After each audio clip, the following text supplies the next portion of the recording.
টাংচা ছাত্ৰ সন্থাৰ উদ্যোগত লিডু মালুগাঁৱত জোৰ সমদল উল্লেখযোগ্য যে মাৰ্ঘেৰিটাৰ লিডুৰ মালুগাঁৱত টিকক কলিয়ৰীৰ ডাম্পিং গ্ৰাউণ্ডক লৈ স্থানীয় লোকৰে তীব্ৰতৰ হৈ পৰিছে সংঘাত প্ৰতিবাদ কৰিব লগা হৈছে ডাম্পিং গ্ৰাউণ্ডৰ যি কল ইণ্ডিয়াৰ বিৰুদ্ধে কি ক'ব এই আজি আমি আমাৰ মালুগাঁও টাংচা ৰাইজে বা আমি সদৌ অসম টাংচা ছাত্ৰ সন্থাই বা মালুগাঁও টাংচা ৰাইজে আজি কণ ল'ৰা ছোৱালী লৈ মেলি এই বাচ্চাবোৰ লৈ মেলি আজি কোনো সুখীত ওলাই হোৱা নাই। এখেতসকলে আজি নিজৰ জাতি মাটি ভেটি ৰক্ষা কৰিবৰ কাৰণে এই ৰ'দ বৰষুণত নিজৰ জাতি মাটি ৰক্ষা কৰিবৰ কাৰণে এখেতসকলে ওলাই আহিছে। আজি বৰ দুখ লগা যে যি কল ইণ্ডিয়াক আমি ইয়াৰ জনজাতি ভূমিপুত্ৰ টাংচাসকলে আমি বহিব দিছিলোঁ এসময়ত এই পাটকাই পাহাৰত এই লিডুত এই টিকক কলিয়ৰী বুলি কয়, তীখা কলিয়ৰী বুলি কয়। এই টাংচাসকলৰ ইয়াত ইতিহাস জড়িত হৈ আছে এই তীখা কলিয়ৰীৰ পৰা গৈ কিনি। তো এই সকলোবোৰ দৃষ্টিকোণৰ চাই আমি টাংচাসকলে কল ইণ্ডিয়াক আমি বহিব দিছিলোঁ। কিন্তু দুখ লাগে যে আজি আমি বাৰ কৈছোঁ যে কল ইণ্ডিয়া যেনে BTC পলিচি কৰিছে যে এখেতসকলক যেনেধৰণে প্ৰথমতে এখেত ভাৰতবৰ্ষত আহিছে শেষত গ'ল গোটেই ভাৰতবৰ্ষ কাবজা কৰিলে, ঠিক তেনেকৈ আমি এখেতসকলক বহিব দিছোঁ। আজি কল ইণ্ডিয়াই আজি এই মালুগাঁৱত বসবাস কৰা 500টাতকৈ অধিক ইয়াত টাংচা জনজাতি ৰাইজ ইয়াত বসবাস কৰি আছে। এই মালুগাঁও টাংচা জনজাতি ৰাইজ গাঁওখনক নিশেষ কৰি মেলি কল ইণ্ডিয়া চলোৱাটো আমি সম্পূৰ্ণভাৱে বিৰোধিতা কৰিছোঁ। আমি স্পষ্টভাৱে এটা কথা কৈছোঁ যে মানুহে এটা ভুল বাৰ্তা কৈছে, ইয়াত টাংচা ৰাইজে কেতিয়াও কল ইণ্ডিয়াৰ বিৰোধিতা কৰা নাই। আমি স্পষ্ট ভাষাত আমি এটা মেছেজ দিব বিচাৰোঁ যে টাংচা ৰাইজে কেতিয়াও কল ইণ্ডিয়া বন্ধ হোৱাটো বিচৰা নাই। আমি উন্নতিৰ হকে আছোঁ, আমি চৰকাৰৰ লগত আছোঁ, আমি সদায় মাৰ্ঘেৰিটা বা ইয়াৰ উন্নতিৰ হকে আমি আছোঁ। কিন্তু কেনেকৈ ইয়াত ভূমিপুত্ৰ ইয়াত আপোনাৰ 100টাতকৈ অধিক টাংচা ঘৰ ইয়াত বসবাস কৰি আছে, 500টাতকৈ অধিক ল'ৰা ছোৱালী কণ ল'ৰা ছোৱালী আছে, স্কুল আছে ইয়াত। এই সকলক কেনেকৈ আপুনি ইয়াৰ পৰা খেদাই মেলি আপোনালোকে কল ইণ্ডিয়া ডাম্পিং কৰিব? ইয়াত স্পষ্ট কথা যে মালুগাঁও ৰাইজক সদৌ অসম টাংচা ছাত্ৰ সন্থা হৈ আৰু সকলো টাংচা ৰাইজৰ হৈ মেলি এটা স্পষ্ট কথা যে কোনো পধ্যেই মালুগাঁৱত কল ডাম্পিং কৰিব দিয়া নহ'ব।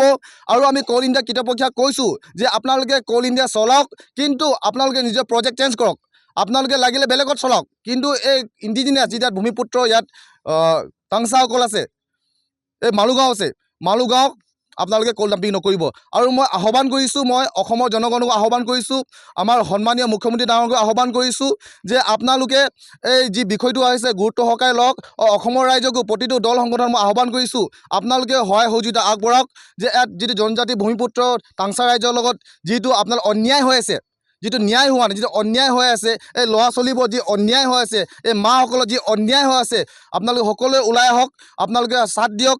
আৰু এই মালুগাঁও যিটো এটা আপোনাৰ কল ইণ্ডিয়া যেনেদৰে ডাম্পিং কৰিব বিচাৰিছে ইয়াৰ বিৰুদ্ধে আপোনালোকে থিয় হওক। উল্লেখযোগ্য যে উত্তৰ পূব কয়লাক্ষেত্ৰ মাৰ্ঘেৰিটাৰ অন্তৰ্গত টিকক কলিয়ৰীয়ে লিডুৰ মালুগাঁৱকে ধৰি বহুকেইখন জনজাতীয় গাঁৱক ডাম্পিং গ্ৰাউণ্ড হিচাপে ব্যৱহাৰ কৰিবলৈ লোৱাক লৈ স্থানীয় ৰাইজে দীৰ্ঘদিনৰ পৰা সংঘাত সৃষ্টি হৈ আহিছে।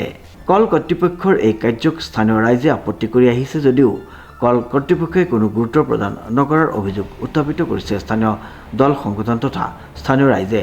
কল কৰ্তৃপক্ষক এই কাৰ্যৰ বিৰুদ্ধে টাংচা ছাত্ৰ সন্থাই স্থানীয় মালুগাঁও ৰাইজৰ সহযোগত মালুগাঁৱত এক জোৰ সমদল বাহিৰ কৰে। ছাত্ৰ সংগঠনটোৱে জনজাতীয় ৰাইজৰ মাটি ভেটি কাঢ়ি নিব বিচৰা কল কৰ্তৃপক্ষ এই কাৰ্যক তীব্ৰ গৰিহণা জনোৱাৰ লগতে এই কাৰ্যৰ পৰা বিৰত থাকিবলৈ আহ্বান জনায়। কল কৰ্তৃপক্ষই এই কাৰ্যৰ পৰা বিৰত নাথাকিলে আগন্তুক দিনত ৰাইজৰ সহযোগত তীব্ৰ প্ৰতিবাদী কাৰ্যসূচী গ্ৰহণ কৰিবলৈ বাধ্য হ'ব বুলি হুঁকাৰ প্ৰদান কৰে। মই জনাইছোঁ আজি আমাৰ মালুগাঁৱতো এইটো কেতিয়াবা আমি নাটাৰোঁ, আমি কল ইণ্ডিয়াৰ লগত আমি বন্ধ নকৰোঁ, হ'লে ডাম্পিং আমাৰ গাঁৱতো বচাওঁ। যিমান হ'লে আমি কল ইণ্ডিয়াৰ লগত ডিছকাশ্যন কৰিছোঁ, ইমান ধুনীয়াকৈ কথা পাতিছোঁ, এতিয়া কল ইণ্ডিয়া একো কৰিব নোৱাৰে কৈছে। এইটো কাৰণে আমি আজি এইটোকে কল ইণ্ডিয়াক ডিছকাশ্যন নকৰিম আৰু আমাৰ গাঁৱতো বচাই দিয়ক। আৰু যদি ইয়াৰ পৰা কোনো ডিষ্টাৰ্ব এতিয়া পাথৰ যে গিৰে এইটো দায়িত্বটো হ'ব চৰকাৰৰ আৰু কল ইণ্ডিয়া হ'ব। আমি যুদ্ধতে লাগিব লাগিব এতিয়া। কংকনজ্যোতি শৰ্মাৰ ৰিপৰ্ট, নিউজ নাও।